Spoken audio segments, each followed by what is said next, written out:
Huwag kang mayabang sa panahong meron ka. Dahil ang buhay parang gulong yan. Hindi ka laging nasa taas.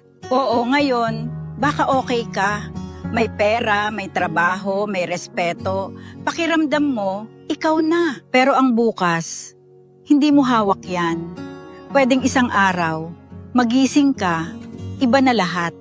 Kaya huwag kang mayabang kapag meron ka. Kasi lahat ng meron ka ngayon, pwedeng mawala. Ang pera, nauubos. Ang posisyon, napapalitan. Ang tagumpay, nalilimutan.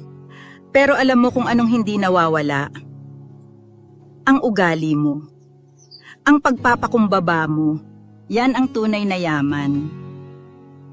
Mas hanga ako sa taong may narating, pero humble pa rin, kaysa sa taong mataas ang tingin sa sarili, pero wala namang respeto sa iba. Kasi sa dulo ng araw,